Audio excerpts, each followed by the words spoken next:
When you look at someone else's solo and doing an analysis, what should you be looking for? In this video, you're going to get a few quick tips on what to look for in your favorite solos.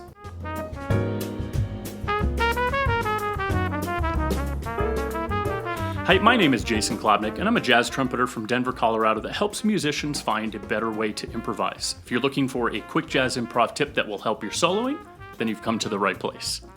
Have you ever transcribed a solo, or even looked at someone else's transcription and thought, okay, but what are they really doing?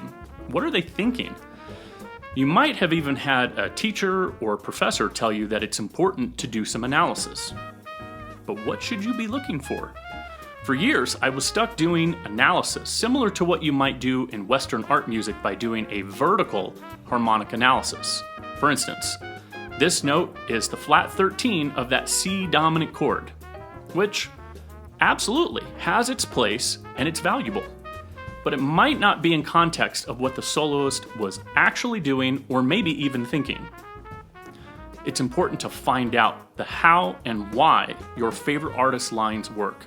If you can uncover those questions, you can learn to build your own lines in a similar way. This way, you're not just regurgitating what someone else did, but rephrased it to make it your own. I've done a few transcriptions and analysis of my favorite trumpet players, and as of recording this video, it was the birth date of the late Donald Byrd. So for this video, I wanted to use an analysis of one of his lines on Nika's Dream from the Art Blakey and the Jazz Messengers album, The Jazz Messengers, which was a 1956 date with Columbia Records. Here's a link to check out that song if you don't have the album. But if you don't have the album, I highly recommend that you get it for yourself. Don't just stream it, go out and buy it.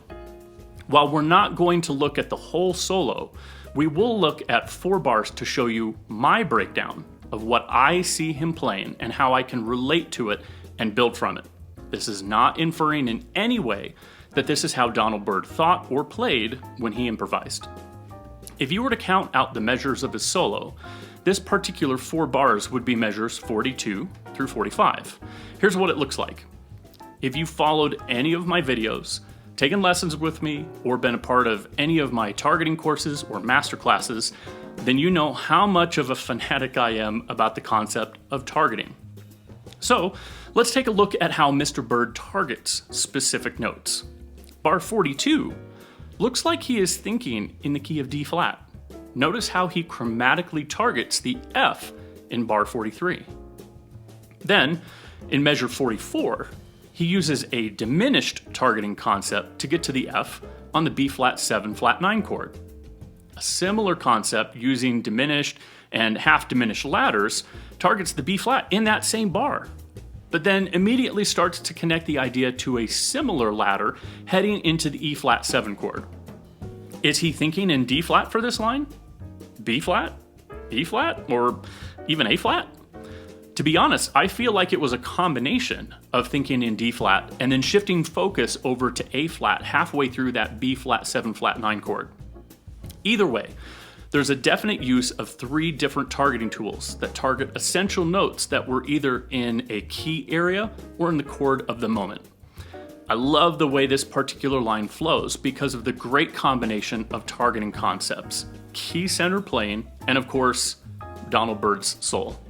If you've never checked out Donald Byrd's playing, I highly recommend it. If you'd like to know more about how to construct your own lines with different targeting principles like what we just saw in this solo, there's a link in the description below to some great resources. While you and I are not Donald Byrd, we can't just find out about the tools he used and think that's the end of it. You have to put it into context and practice some of it too. So, let's try a chorus of Nika's Dream together.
I hope you've enjoyed this video and that it has added value or benefit to your playing in some way.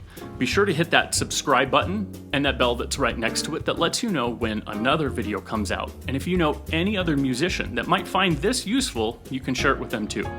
Until then, my name is Jason Klobnak, and I'll see you on the next one.